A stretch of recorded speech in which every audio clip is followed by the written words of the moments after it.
Hello everyone, and welcome back.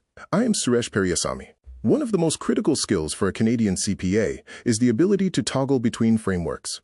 You need to know, how do I handle this if it's a public company, IFRS, versus how do I handle this if it's a private company, ASPE. Today we are looking specifically at property, plant, and equipment. While the definitions are similar, the measurement rules, especially regarding impairment and revaluation, are fundamentally different. Let's dive in. The first major difference lies in what we do after we buy the asset. Under IFRS, IAS 16, you have a policy choice. You can stick to the cost model. Or, you can choose the revaluation model. This means if your building goes up in value, you can write it up to fair value and book the gain to OCI equity. Under ASPE, this is strictly prohibited. You must use the cost model. Private companies cannot write up assets to reflect market booms. The philosophy here is conservatism and simplicity. Bankers generally want to see historical cost, not fluctuating market values. This slide is the most common exam trap. Pay close attention here. IFRS uses a one-step model. You simply ask, is the carrying amount higher than the recoverable amount? Recoverable amount involves discounted cash flows. If yes, you have an impairment. ASPE uses a two-step cost recovery model. Step 1.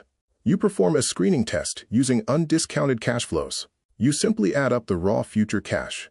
If that sum is higher than the carrying amount, you stop. You do not record an impairment, even if the fair value is lower. Step 2. Only if it fails. Step 1. Do you calculate the loss? And note the switch. In Step 2, you write it down to fair value. This makes impairment much harder to trigger under ASPE. What happens if the asset value bounces back next year? Under IFRS, we are allowed to reverse the impairment up to the original depreciated cost. We want the financial statements to reflect the current economic reality. Under ASPE, reversals are prohibited. Once you write an asset down, that lower number becomes the new cost basis. You never look back. Again, this aligns with the principle of simplicity for private enterprises. Let's look at two other operational areas. First, borrowing costs. Interest paid during construction. IFRS. It is mandatory to capitalize interest for qualifying assets. You have to do the math. ASPE. It is a policy choice. Most private companies choose to expense interest immediately because it's easier and reduces taxable income faster, though tax rules may vary. Second, componentization. IFRS. It is mandatory to split assets into significant parts, e.g., roof versus building. ASPE. It relies on judgment. It is permitted, but usually only done if it is practicable, and the components are very distinct. It is much less rigid. To summarize for your exams or practice, ASPE favors simplicity. It avoids yo-yo accounting, no revaluations, no impairment reversals, and a high hurdle, undiscounted flows, to trigger impairment in the first place.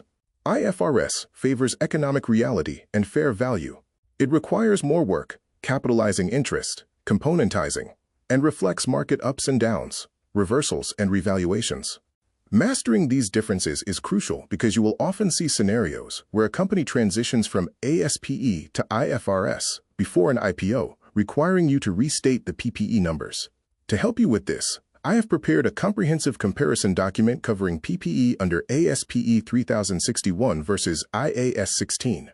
If you need this document, I can provide it to you at no cost as a resource for your studies or practice. If you need further help navigating these standards for your CPA exams or professional practice, I offer specialized one-on-one tutoring. I am Suresh Periyasamy, and you can contact me directly via the email address mentioned on the screen to request the document or book a session. Thank you for watching.